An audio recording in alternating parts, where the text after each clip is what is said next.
And there's also going to be a kind of an east-west shootout at Caraway Speedway in North Carolina. You going to go to either of those? As of right now, we're going to hit them both. Good. So. Brandon, what about you? You going to hit some out-of-town shows?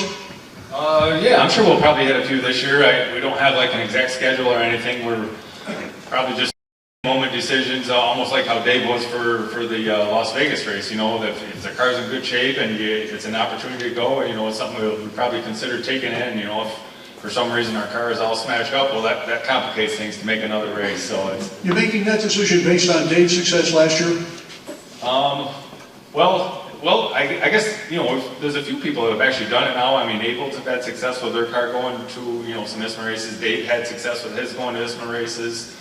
And even for ourselves, you know, we went to Evans Mills last year, and we kind of solved some of our heating issues that we've had with the top wing. And you know, we didn't win the race, but it was a pretty good run, and I think there's a lot of room for improvement. So it definitely gets you motivated to take your car and do some more racing with it, you know, with different rules and different organizations. Allison, on your roll cage, it says Chick. Where'd that come from? It's been my dad's nickname for me since I was a kid. And Johnny adopted it as well. So there's two people in this world that can call me Chick. It's Johnny and my dad. Now, I know there's some question about what your plans are for this year. Sure. So I've been told before that Johnny and Otto want to downsize, so they officially did it this year and shipped my car off to Canada. So you know, they want to focus on running ISMA and the wing shows and everything that Johnny's put together. So, you know, I'll take a backseat to that, to the champ, right? And he can go win some races for the team. And I'm going to enjoy a little bit of the shore this year and getting to travel not to Oswego. I'll hit the track every once in a while, but I'm looking forward to having the summer off. Okay, but I don't see this as an end. You never know, Roy. You never know. Bentley. Now here's another story I heard that maybe only you know the true answer. When you first got into racing, you were building your first race car, a modified or something like that, and you weren't a very good welder at the time. And you finished welding something and were working underneath it and it fell down and knocked you out. Well, sort of. I was working on a farm in Essex, Mass, and I was 14 years old and riding my bicycle after work, which we got done milking cows and stuff, around 3:30, so I'd go up to Danvers, which is about 15 or 20 miles away, and I was welding the roll bars and bumpers and all that stuff on my car. Long story short, a guy welded a wheel for me, offset wheel. I was wicked proud. Put a Buick tire on it. It was a blown out tire, but I put a patch in it, and I looked like a real big time racer. Went out in practice and I blew the right front tire. The car went off the bank and hit the telephone pole. My back bumper fell off and went under the car. The right front wheel of the guy welded stayed on, and the front bumper stayed on, and a roll bar that was on the back of the roll cage hit me in the head, shoved my head through the shifter lever. They carried me out to the hospital at 14. And when I got to the hospital, the nurses were all PO'd because what the hell's this kid doing driving a race car? they were ticked. They made me sit there bleeding like a stuck pig. But that was my first race car. All right, now Otto, you've as I said earlier on this, you've had a tremendous career at Oswego, 9 track championships, an all-time record, and of course your 5 classic wins. You haven't raced full-time at Oswego the last couple of years. You've done some ISMA MSS racing. You got a title there. What's your plans for this year? You know, I mean, nothing's written in concrete. This guy's got the 5 race series. The first 2 races are his races, so we'll be there, the opener, with the car we call now Betty. It's blue. That was Joe Moriarty's old car. Great car. That's the car that Al ran the last 2 seasons that she ran for us. And then the next week is the ISMA show. And Oswego, his race. And then really, if the opening night goes good, we could be there the 3rd night with the small wing again. And then see what happens from there. I'm not going to say that it's impossible that we couldn't run every race, but I don't know that. I was talking to John a couple of months ago or so. You had the lead going into the ISMA final, didn't you, this year? Last year, yeah. Last year. We had we had the point lead the last 2 shows. And, you know, so many things, so many thoughts, because, you know, like if you have one super modified, that is so nice. If you crash it really bad, maybe you're handy, maybe you can fix it, maybe you can put it back together, spare parts, what have. If you have 3, that's like, is it really nice? Is it 3 times as nice? It's probably not. It's 3 times the work. It's set up for a race car times 3. You know, there's so much to that.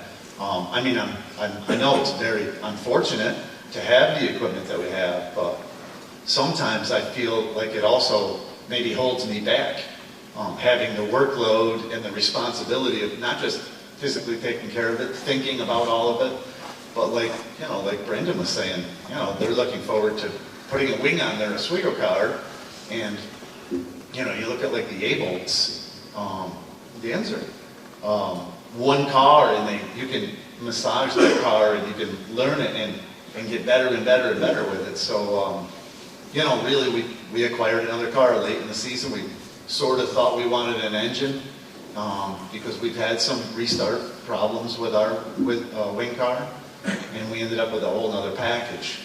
So great car, great equipment, but that's the one concern I have at this point is I'm 56 years old.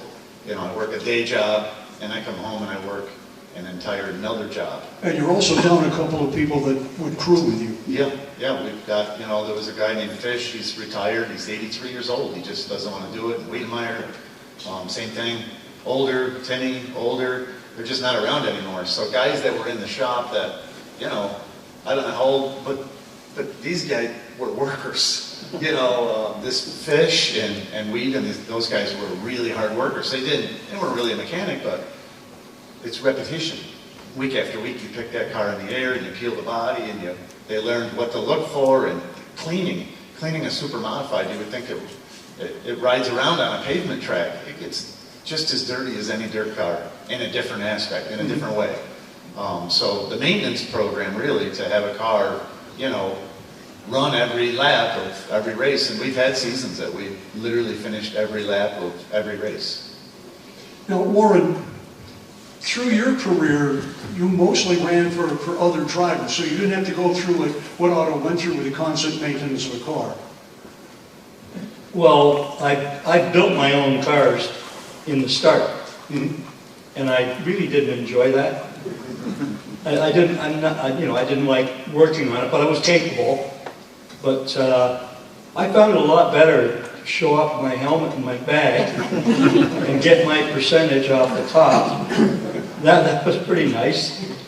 And, you know, my time was my own. Now, I did work, you know, I worked on Ryan's race cars. Never excited about it, but you do it for your kid. So it's, you know, I mean, a lot of guys really get a lot out of it, though. You know, I know a lot of drivers that really enjoy working on the race car. I mean, I know my son. He really enjoys working on his race cars.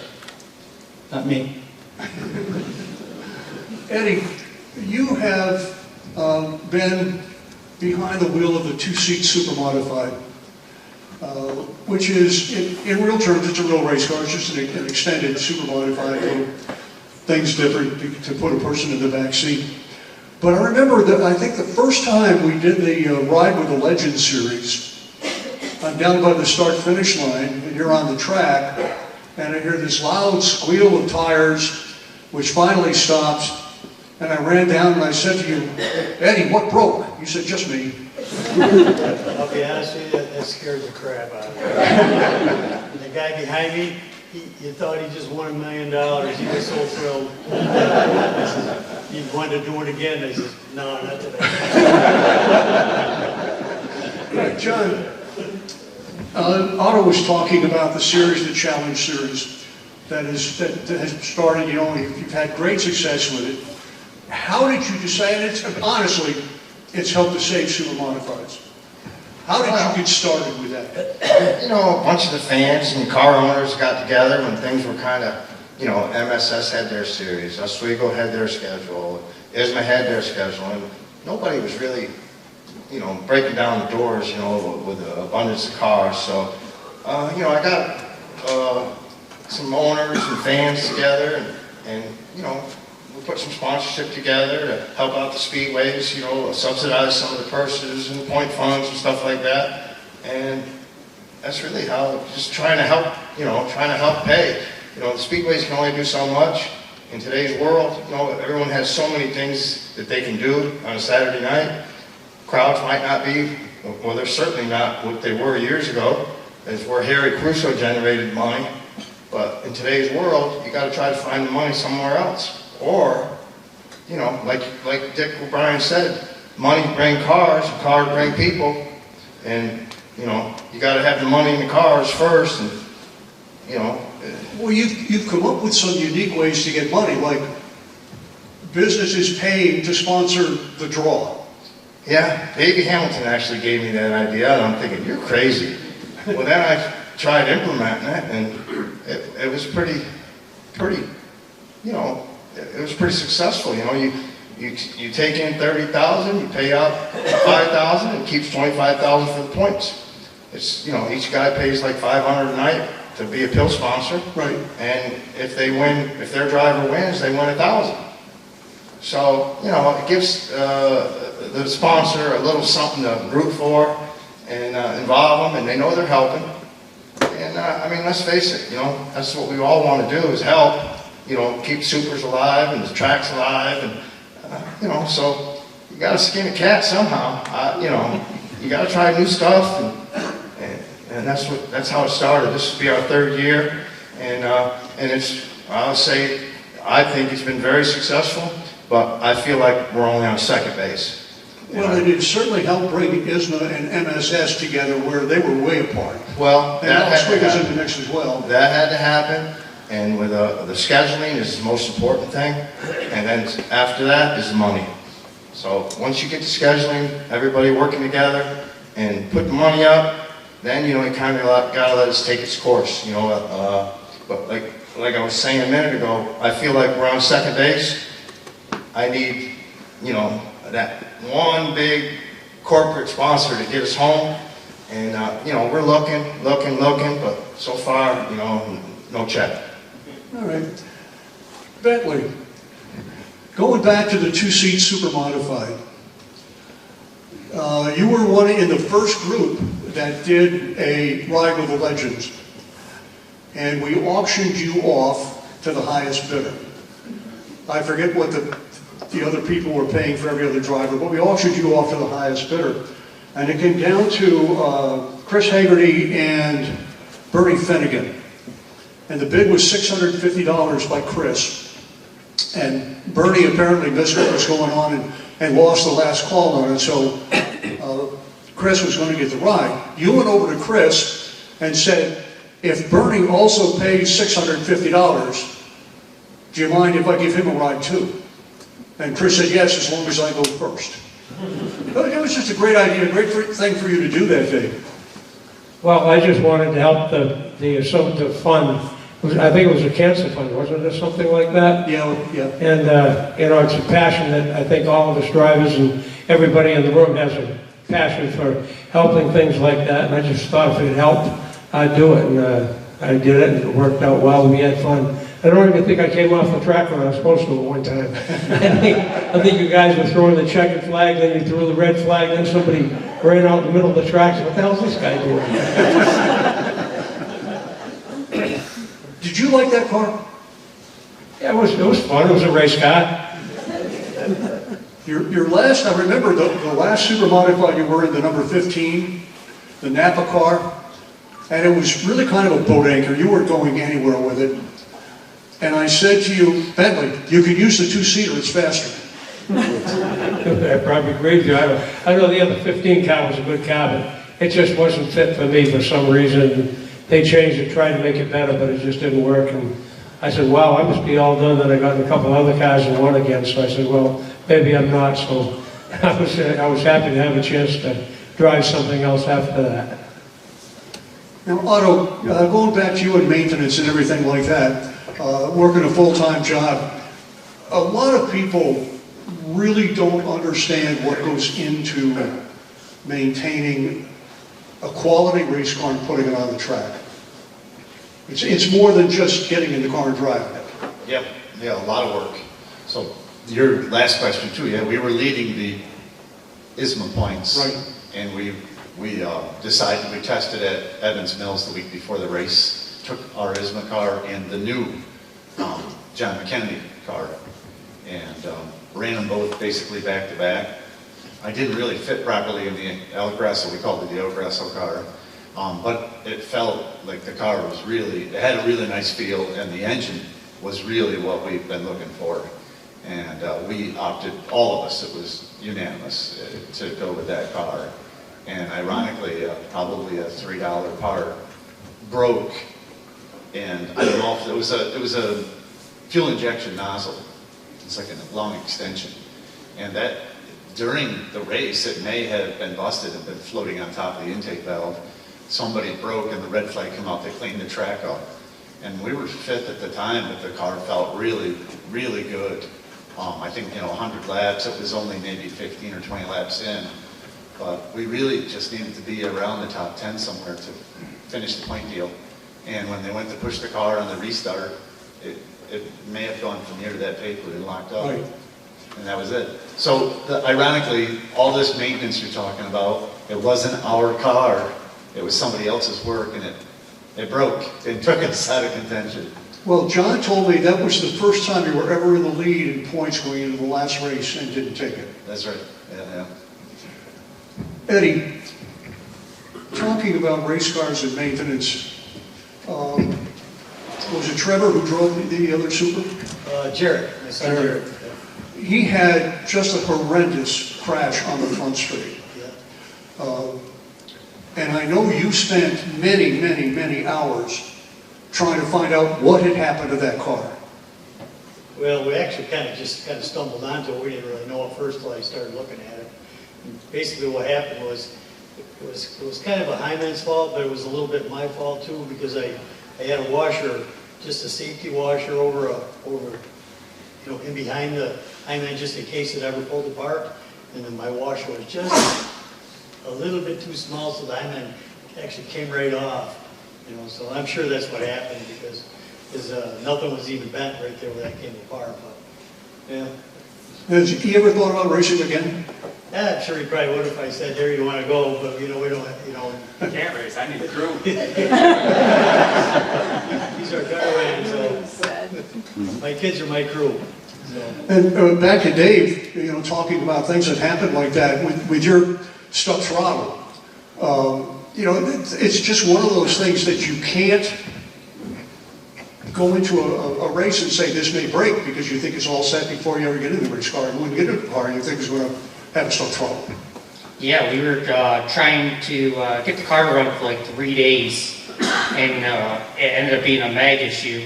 So the entire time we thought it was injection, so we kept screwing with an arm, and then the arm stripped, and my father had an arm sitting on the wall. He goes, "Hey, this will work," and he put it on, and it lasted for a little bit. And then it came loose, and the throttle went over center. So you learn your lesson pretty fast with these things, especially. So every time I go out the back pit gate, I always give it some throttle, and first thing I check, make sure that throttle comes back. Now, Allison, you haven't been in, I don't think, any real serious crashes at Oswego. Have you been in any bad crashes? One? John says you've been in one. Yeah, one that basically totaled the car. That was me driving ahead of myself, actually. We were going into turn 1 and the start of a heat race on, like a July afternoon, and I was worried about making it to the corner first and wasn't paying attention to the 2 cars that were in front of me. And I clipped Joe Gosick's left rear with my right front, which ultimately broke, the whole front end on me, and I shot off into the turn 1. And my husband likes to joke that he's never seen a race car accident take out so many appliances within the house, because it took out the dishwasher and the laundry machine and the vacuum cleaner all in one swipe. So I was pretty sore after that. I had to put my head down and get to the shop and fix what I broke, because it was 100% my fault. Did you ever think about giving up after that? Absolutely not. No, never a consideration. It was more, how quickly can I work in the shop and with the guys to, run parts and pick up body panels and do, my piece of it so that Otto could put the car back together in the shop. So, in all fairness, it was her fault, but the week prior to that was a wing show, and she ran the car with a wing. And what did she say about her first time when we told her, you can't go in the corner that way? So she just ran the week before with that car with a wing, and it's entirely different. And she went out and it was the first lap of the heat race, and she just was after it. So, I mean, she still was sort of a little bit in wing mode. It was the very next race that happened, so chalk it all up to experience. Warren, have you ever, I know we've talked about you retired and never really thought about going back, but when you look at some of the cars today, the way they have evolved, have you ever thought about just getting in to try one and to see what it was like compared to the ones you drove before? No, not really. I mean, Ryan said that car that he had, he says, take it out, Dad, see what you think.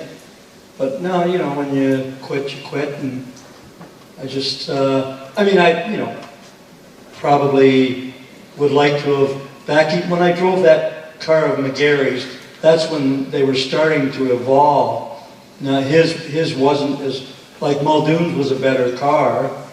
And, they hadn't, a lot of them had more downforce. But, no, that was about, I just thought, now you're done. I don't think you ever go back. Yeah. Well, I just meant to not race again, but just to drive it, just to see. No. Okay. No. That's fair. What about you, Eddie? You ever thought about getting back out just to driving your own car? One time, Brandon, he couldn't get to the racetrack because he was living out of state at the time. So we had just put the motor together, so I just wanted to run it just to make sure it was okay. So I went out there. Of course, he's on the phone going, Jesus Christ, he's going on kind of slow. And then when I came in, I said, you know what? I remember why I quit. Dave Danzer, when you started, yeah, go ahead, Warren. Just a cap of that. We were racing, my son was racing a modified up at Oswego Speedway. And it was raining and everything else, and Junior Hanley, I'm sure you've heard of him, was there giving us a hand. He's raced at Oswego. Yeah. And Ryan was off somewhere, and the cars are ready to go out on the track. And my wife says, Warren, you better move the car up. It's in line, they're in line to go up to the track. And it was a big race. So I said, well, Ryan can move it. She says, no, you got to move it. So I said, well, all right. So I put my leg up to get in the car, ripped the ass out of my pants. I said, I'll never get another race car again. I started to go to Dave. Obviously, I said you had some success in the small block super modifieds and moved into the supers. Were you surprised at your success in the supers?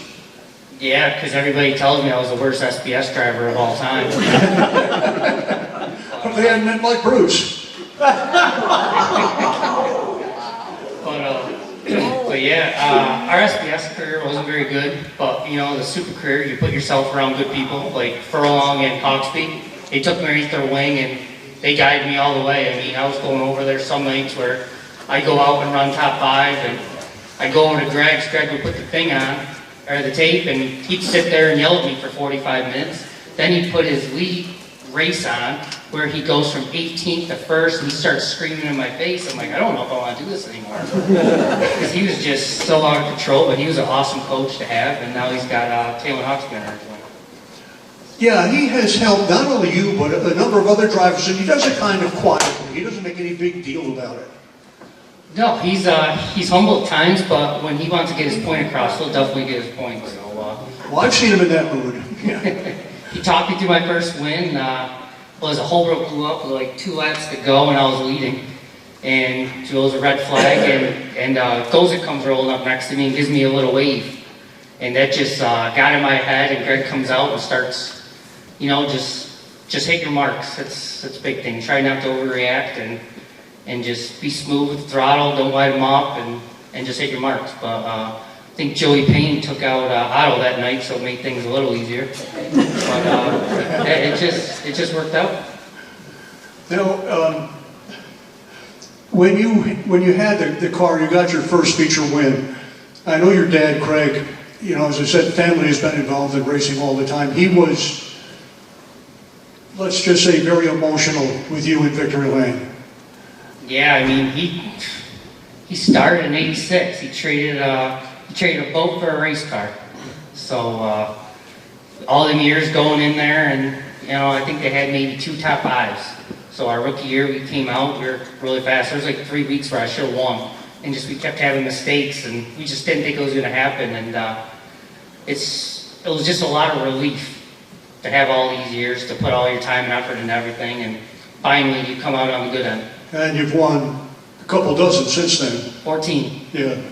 Brandon, same thing with you about winning your first feature in a super modified. Now, first of all, you haven't driven anything else before that, right? No, just a super. Okay. Like any other driver on the stage, you probably lost a couple of races before you won your first. Yeah, actually, I think the week before my first win, we had a real good run going. It was actually, I think it was the first time they did retro night, and I was actually racing Muldoon too, ironically enough, and we were both going for the lead, and we made contact and kind of bent our right front up, so I didn't go very good after that. Ended up not finishing good.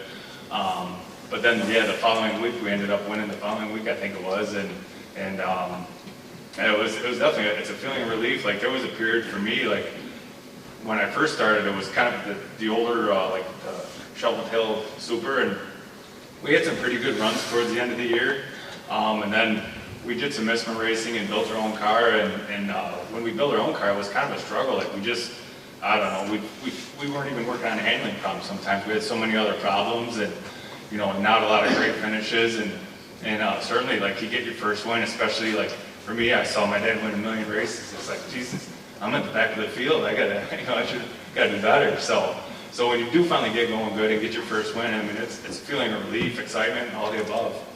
Well, Allison, the same question that we talked earlier about, you lose some before you win some. Once you win your first. It's a tremendous confidence builder. Yeah, it was. I had really big shoes to follow with Otto, so I didn't want to disappoint the team, and you know, I kind of, on a whim the year before, we were getting out of ISMA racing, and my dad and I didn't really want to put in the time and the effort to work on a car anymore and travel as much as we were doing, so we saw that, I guess Schulich jumped out of Johnny's second car, and I had never spoken a word to Otto or Johnny before my dad made the phone call after the Classic one year and said, "Hey, heard you have an opening, can we come run?"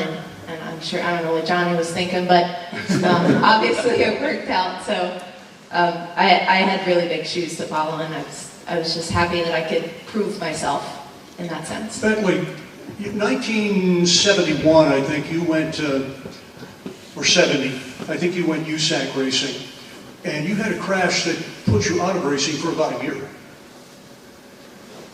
Yeah, I was running a sprint car, and it was just kind of a bad wreck I had, and I ended up in the hospital for a while. And actually, Mary Purdy saved my foot because she was a nurse or a technician in the hospital, and she was in the hospital when I was in the emergency room, and they were going to chop it off, and she said, "No, wait a while."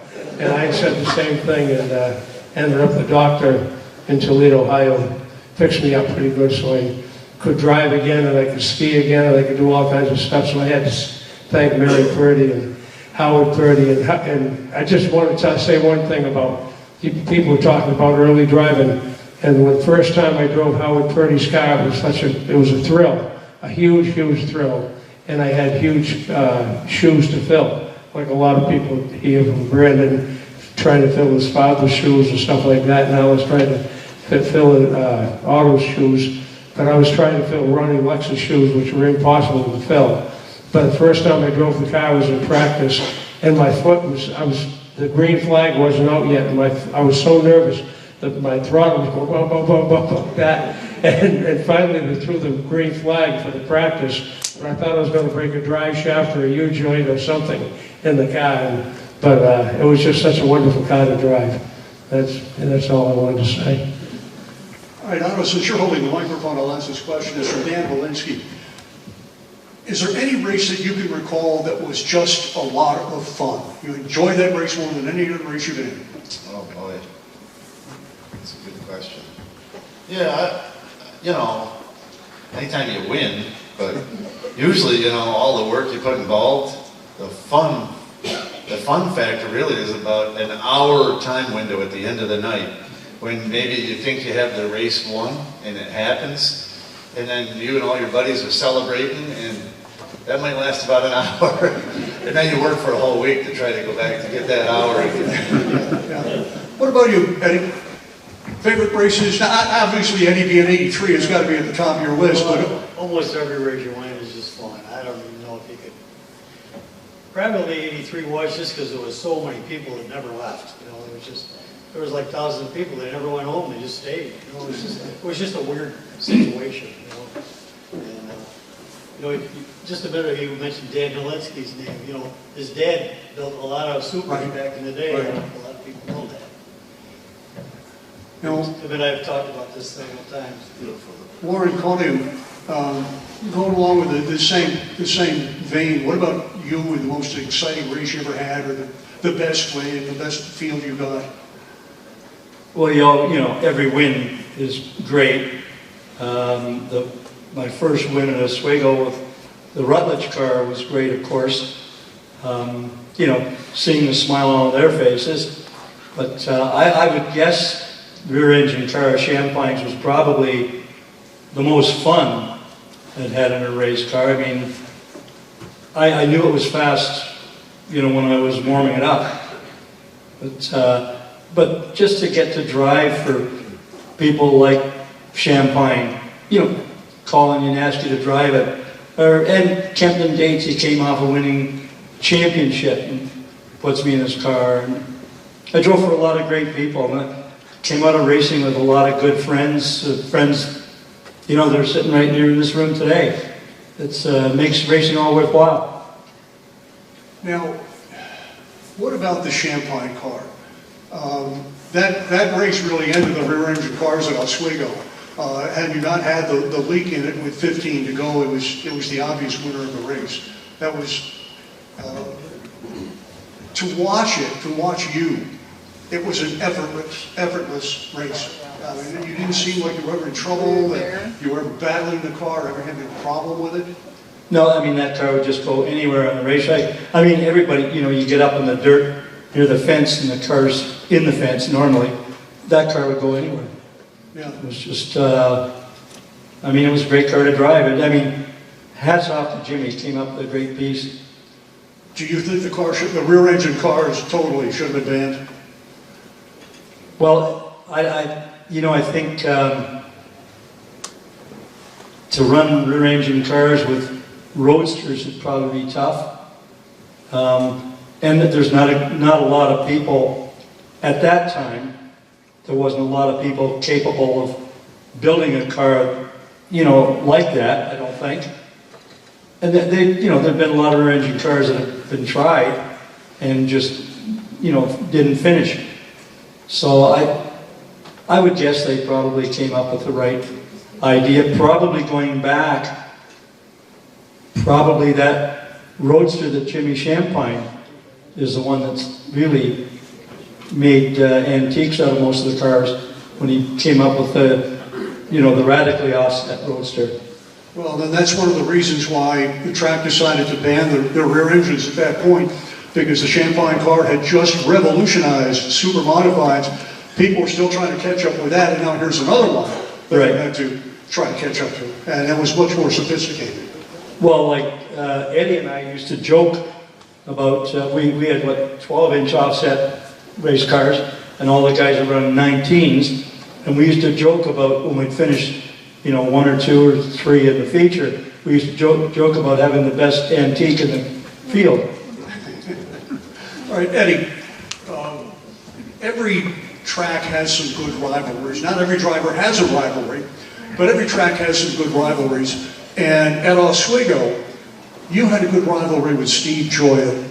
to the point where when the two-seat super modified came out, I asked you to drive the car, and you said you would. And I went and I told Steve and Pat that you were going to drive the car. And Steve said to me, "How did you get him to do that?" I said, "He likes me." This is true. Right, but what about rivalries? I know you had one with Steve. Anybody else? You know, I never really, you know what, I think we all have a weekly rivalry, but sooner or later, you know, we all get over it. Being mad at somebody forever is a lot of work. So, I don't really, carry that stuff on forever. Dave, anybody you'd like to beat on the racetrack, the one person you want to finish ahead of, no matter it's 10th or 15th or 1st?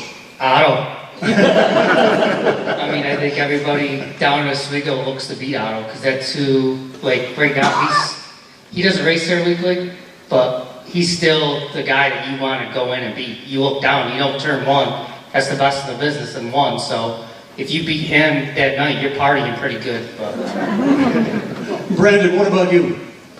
I don't know, I'd say every competitor, really. I mean, there's even right now, there's still a lot of fast cars, fast drivers, hardworking teams. I mean, I don't know if I can single one person out that I want to make sure I beat, because I kind of like other people have touched on earlier, when I go into the night, I want to win the race, and so there's a field of cars that you're going to have to beat to do that, so.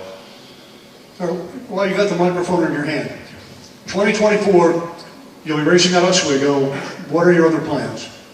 Well, definitely going to focus on Oswego. That's something, we've done for years, and we're going to do again this year. Running the last race at Evans Mills last year kind of gave us an opportunity to finally cure a heat problem that we've had in our car, and the foot box just getting too hot and burning up. So I guess having solved that and finishing a race with a wing on for once, I think it gives us a little more optimism to put the wing on a few times. And as far as picking it out, it's kind of something like, for us having one car, it just sort of depends on how the week prior goes. If for some reason our car ends up all smashed up at Oswego, well, that complicates going to a wing race after that. So it's just kind of something, for us it's easy to decide in the moment. We're last minute on everything anyway, so. Okay, Dave Danzer. Same question. What are your 2024 plans? We talked about you're probably going to go to California, maybe Caraway, and the Oswego Speedway. Is that about it? yeah, I plan on running a full Oswego schedule, the Oswego wing and the ISMA wing. I'd really like to maybe hit the high miler and maybe run lead too. Try to support as many super shows as we can. So that's the plan for right now. Okay, Otto, gotta get the microphone down to you. I know we talked a little bit about it. Your plans are a little flexible, but you're going to be in Oswego at least for the first two shows. You run ISMA, MSS. Yeah, if we were successful the first 2 weeks, then we would probably try to go, so maybe Johnny says, stub our toe kind of thing. I don't know, it's going to Berlin and all those places with work, with travel, with help, it's a really tough thing. We've done it the last 2-3 years in a row, so it's, I don't know. We want to race, but it's just, work commitments, all that. We're going to just have to take it week by week. I'm not going to rule out running every race that we could run, but we have to see. And the high miler, Sandusky, will be there? Yeah, I think so. Okay. By the way, folks, there are 2 photos up here on the stage. There's a pen here. We would like anybody that wants to come down to sign these photos to please do so before you leave. That's about it. I'm going to start with Allison and come across one by one. Just any last thoughts on super modified racing here today? Anything? Yeah, you asked earlier about a really fun race. It wasn't a race that I won, but it's a race that I raced Otto against in an ISMA Super at Oswego. And the best part of it was hearing the entire crowd boo him after I got out of the race, because they thought that he was jumping the start, and I actually had a stumble in my motor, and it ended up being a fuel pickup issue, which the crowd didn't know that at the time. They just had thought Otto was kind of being Otto. And it was we had a really great time after that race, just busting balls and having a good time, and that's just something that's always stuck in my mind with racing. All right. Bentley, thoughts on your career? I don't know, I've had a hell of a lot of fun and met a lot of friends, and I did all my businesses came from learning stuff that I learned on race cars, all my friends, and it's just been a wonderful career. Knowing all these people and doing all the racing and meeting everybody, I can't ask for anything more. Okay, don't give the mic away yet. The photos up here, I made a mistake. It's only for the people on stage to sign. And me, I can sign one if I want. Bentley, the Deuce, when it leaves here this afternoon, is going up to Bentley Saloon in Arundel, Maine. Nice. And will be on display. If you've never been to Bentley Saloon, you need to go. It's a fantastic place. He sells more t-shirts and hoodies than any racetrack in the country.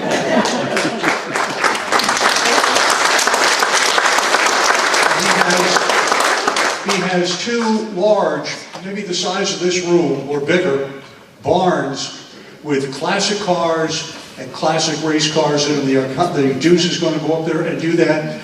People are invited to go in. There's no charge. There is an honor box if you want to leave some money in the box to help support what he does there. But it's just a tremendous visit at Bentley Saloon. He has a lot of classic car shows, motorcycle shows, entertainment with music and everything like that. You can pay me later. No, so that car is going to be up there, what, for the entire rest of the year? Yes, Chris told me we could keep it till the end of the year, and we're looking forward to it, and I'm sure a lot of people are going to love to see it because it was such a great race car, and it just did so much with, different drivers in it and winning races and all that stuff. So I'm just very, very proud that he let us have it, that he got it restored by Doug, and a lot of other guys helped restore it, and it's just an honor to have it. What about, mentioned a couple of other cars you got there. I got the 61 Junior, then there's a replica of a 49 Ford that I drove in 61, I think I won a championship with it. I look at a picture of me and I standing with the checkered flag, what the hell happened to me now? But there was a lot of cars in there, a lot of race cars. President Bush was there once with his whole entourage, and the guy who was in a wheelchair at that time, and the guy pushing him was his head PR guy. I said, we got to get out of here, and he's telling me we got to go like this, but he didn't want President Bush to hear it. And so President Bush says to me, what's over there? I said, oh, Model Ts and Model A Fords. Says, I want to see them. He turns around to the guy, and the guy's going like this. It was just such an honor. He came to the saloon 3 times, he and Barbara Bush, and they were just wonderful people. I got another cute little story, too. We have, for some reason, there's some brassieres hanging in the rafters. So I'm standing next to Barbara, and President Bush was next to her, and luckily my girlfriend, Lisa, who runs the place, was right beside me on my left side. And Barbara said, Bentley, I have to ask you a question in this beautiful English language. And she just spoke so eloquently. And I said, sure, Barbara, what? She said, how do the brassieres get in the rafters? And I said, and luckily Lisa pipes in. She said, oh, Barbara, some of the girls come in with 2 bras on, and they take, before Lisa said they take, Barbara said, oh gosh, I did not come prepared for the occasion. It was so quick, so witty. All right, Brandon, last thoughts from you. I don't know. Actually, I'd like to ask Bentley and Warren Pony a question. So for me, growing up, watching my dad race, like he made no mistakes at all. It was perfect. So I guess from another guy's perspective, there's 2 guys that race against him. Do you have any dirt that you can give me, like? Eddie Bellinger, what was that move? What was he thinking? You want to have me? Oh my God. Bentley and Warren. You're brave. No, actually, Eddie was very, very clean, a good racer, and I enjoyed racing. This is what you always say when you retire. If it was like 1980 something, I say, what an asshole he was. No, he was always a good guy. Actually, everybody I raced with was wonderful. You had your heated moments of the day, and I'm sure Eddie had some with me because I remember him talking to me in funny ways, different ways. But no, we had our racing incidents because we both, like Brandon says and Allison says, everybody wants to win. You go there with one thing in mind. You want to pass the car in front of you, and if there's another car in front of him, you want to pass him. And that's what you're trying to do, so you get PO'd and people that are in your way. Even though they're not in your way, they're going faster than you. What the hell are they doing there? So that's about it. Okay. Dave, last thoughts for Brad? Did you got more? No, I was just wondering if Warren Conium had any dirt, maybe too, but maybe yes, maybe no. I bet he does. Want me to tell the story? Maybe you better. I'll tell the story. Because I'll tell the truth. Anyways, it was my two different times. One time, well, I take that back. Maybe it wasn't my fault. Well, here we are. We're up to Cuba. It was your fault. I'm running third, right? I'm running third. Well, at that time, back in those days, we always had a passive flag and everything. So here I am third. The race is going on. The passive flag's out. There's some lap cars in front of me. So I figure, well, you know, they're for us. Well, little did I know, he's leading the race, and he's behind me. He's ready to lap me, and I'm running third. Of course, I didn't get a good look at him or whatever, so I come out and put the front wheel smash his car with the shit. I mean, I felt bad. Go ahead, Warren. And then, so I went down to the track and I was going to throw my helmet at him. He's in the cruise lap. I said, I don't want to throw a $300 helmet at him. So I just threw my gloves for something to do. And Bentley comes in after the race and says, hey, you dropped your gloves there. And then he comes over and puts his arm around me and says, come on, let's go have a beer. Okay, Dave. Dave Danza, last thoughts on today. You're racing, anything? I'm just glad it was a good turnout. I mean, I love the stories. I mean, I love all history and stuff about racing, so this has been a pretty cool day. I'm glad I get to, you know, it's been a dream to just sit up here with these type of people up here. I mean, people I looked up. I sat up in turn 4 for 20 years and just get to watch these guys race for all these years, especially 80s and 90s, so it's really cool. Eddie, last thoughts from you? You know what? Just glad I got to be a part of it. Been around it.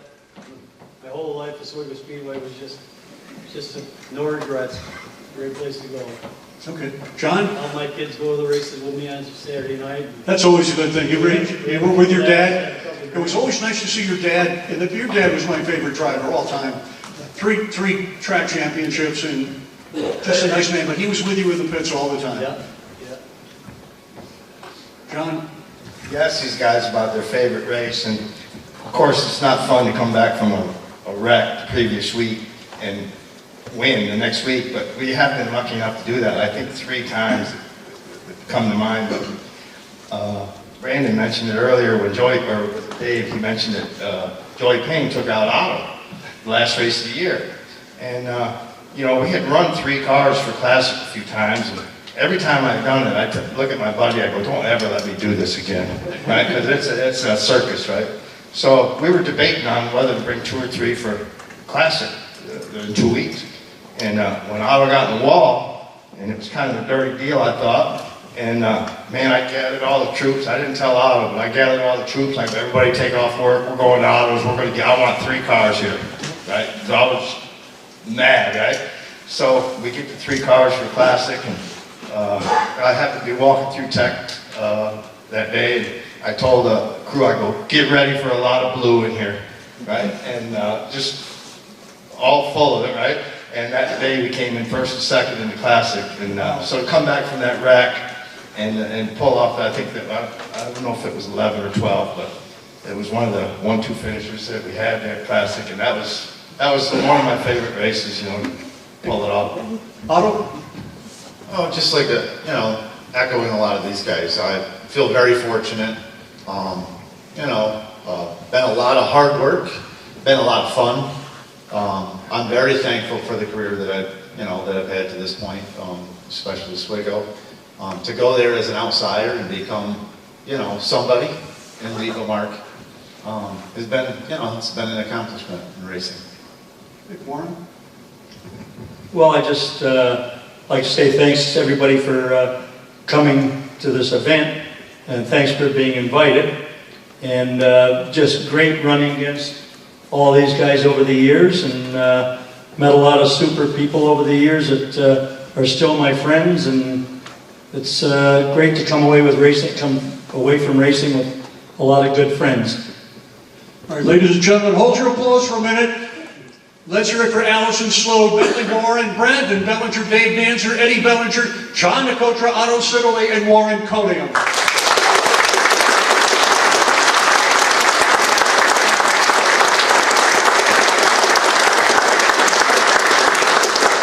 Thank you for being with us. Make it to your favorite racetrack this year. Thank you.